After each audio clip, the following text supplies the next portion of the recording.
Kanalıma hoş geldiniz. Bugün sardunyalarla karşınızdayım. Sonbaharın gelmesiyle sardunya bakımı nasıl olması gerekiyor?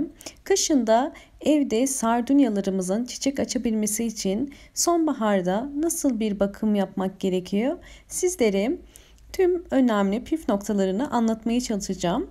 Sardunyalar özellikle kış aylarında çok fazla çiçek açmazlar. Bunun tabii ki birçok nedeni vardır. Bana gelen sorular arasında da sardunyalarım neden bol bol yaprak verdiği halde çiçek açmaz gibi sorular çok geliyor. Sizlere hemen özellikle bahçedeki sardunyalarımı göstermek istiyorum. Bakın sonbaharın gelmesiyle normalde sardunyalar artık yavaş yavaş sararmaya başlar, yaprakları dökülmeye başlar. Benim de sardunyalarımda gördüğünüz üzere bakın yapraklar sararmaya başladı fakat üzerinde çok fazla tomurcuk var. Hala çiçek açmaya devam ediyor. Burada dikkatinizi çeken şey yapraklarının az olması olabilir. Fakat sardunyaların çok fazla yapraklarının canlı olması ya da çok fazla büyümesi aslında önemli değil. Önemli olan sardunyaların bol bol tomurcuk vermesi ve çiçeklenmesi. Sonbaharın gelmesiyle havaların soğumasıyla tabii ki yapraklar sararmaya başlıyor artık ve özellikle yazın yakıcı sıcaklığın altında kalan sardunyalarda da özellikle yaprak sararması oluşabiliyor. Fakat şu anda sonbahar geldiği için artık bizim yapmamız gereken en önemli püf nokta budama işlemini yapmak. Sararan yaprakları, yaşlı yaprakları ve özellikle solan yaprakları mutlaka koparmak ve budamak gerekiyor. Sizler budama işlemini kesinlikle korkmadan yapabilirsiniz. Ne kadar çok yapraklarını koparırsanız, budama yaparsanız sardunyalarınız o kadar çok yeni tomurcuklar açacaktır. Çünkü çok fazla sayıdaki yaşlı yapraklar, sararan yapraklar sardunyanın gücünü alacağı için yeni tomurcuklar açmasına engel olacaktır.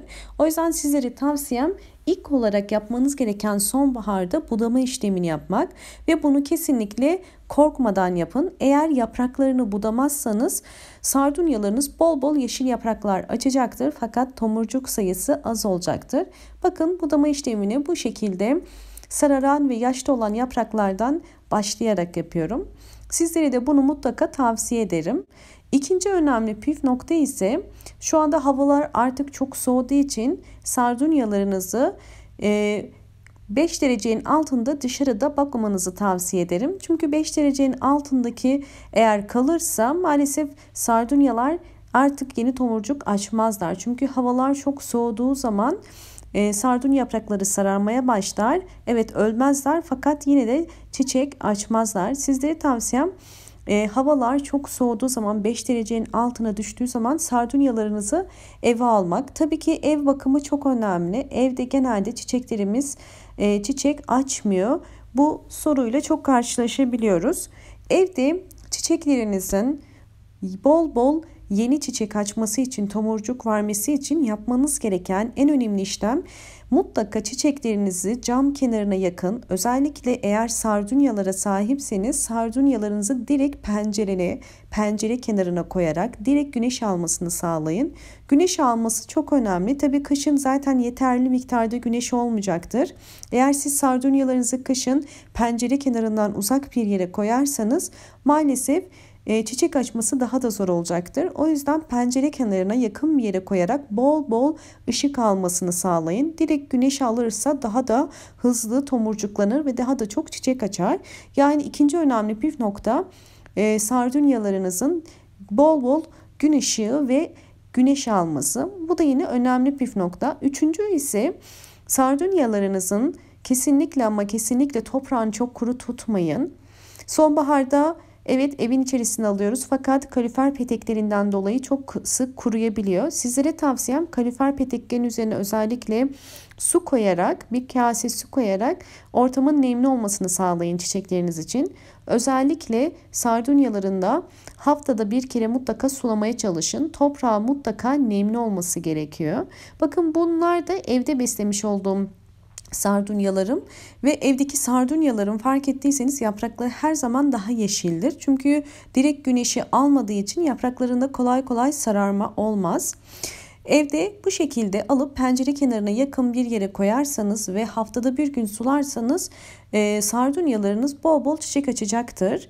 Dördüncü önemli püf nokta ise çiçekleri mutlaka kışın bitki besinleri vermeniz gerekiyor. Özellikle doğal bitki besinlerini sizlere tavsiye ederim. Eğer vermiş olduğunuz düzenli dışarıdan aldığınız hazır besinler varsa onları da verebilirsiniz. Fakat ben kullanmadığım için sizlere tavsiye edemeyeceğim hangi marka kullanabileceğinizi.